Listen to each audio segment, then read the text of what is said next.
America और Iran के बीच 2 हफ्ते के युद्ध विराम यानी 2 हफ्ते की शांति का ऐलान हो गया है, इस शर्त पर कि स्ट्रेट ऑफ हॉर्मुज खुल जाएगा।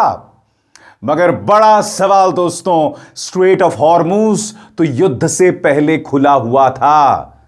यानी कि एक तरह से कहा जा सकता है दोस्तों, युद्ध विराम का ऐलान तो हो गया है, मगर यह डोनाल्ड ट्रंप और नेतन्याहू की बड़ी हार है।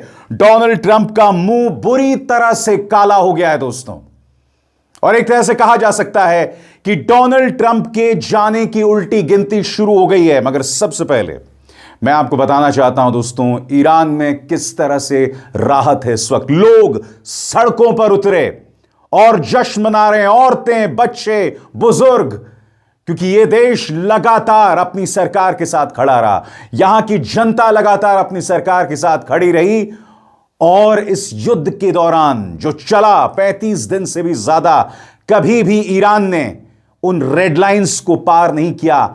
इंसानियत के दायरे में वो लगातार इस्राइल और अमेरिका का जवाब देता रहा। और अब मैं आपको बहुत ही सरल अंदाज में बताना चाहता हूं कि हुआ क्या है। बड़ी ब्रेकिंग न्यूज आपके स्क्रीन पर। ईरान ने कहा है कि उसने 2 हफ्ते के सीज फायर को मान लिया है और शुक्रवार से पाकिस्तान के इस्लामाबाद में बातचीत शुरू होगी। यह तब हुआ जब ट्रंप ने कहा कि अगर ईरान स्ट्रेट ऑफ हॉर्मुज पूरी तरह खोलने पर राजी होता है तो अमेरिकी हमले रोक देगा।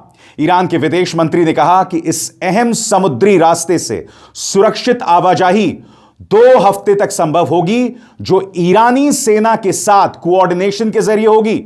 ट्रंप का यह बयान तब आया है जब पाकिस्तान के प्रधानमंत्री शहबाज शरीफ ने अमेरिका से डील की डेडलाइन बढ़ाने और ईरान से हॉर्मुज को पूरी तरह खोलने की अपील की। आपको 2-3 चीजें समझनी पड़ेंगी दोस्तों। युद्ध विराम के ऐलान से पहले ट्रंप ने क्या कहा था कि हम ईरानी सभ्यता को हमेशा के लिए बर्बाद कर देंगे, और अब पाकिस्तान की पहल पर आप एक युद्ध विराम के लिए राजी हो गए, यह कहते हुए कि ईरान स्ट्रेट ऑफ हॉर्मुज खोल देगा। यानी कि एक तरफ कह रहे थे कि हम ईरान की सभ्यता को बर्बाद कर देंगे, और दूसरी तरफ जो हालात युद्ध से पहले थे आप उसके लिए राजी हो गए। मगर एक और बात है दोस्तों, पाकिस्तान की पहल पर यह सब हुआ है। यानी कि इस पूरे मामले में पाकिस्तान एक बहुत ही ताकतवर रीजनल प्लेयर के तौर पर उभरा है,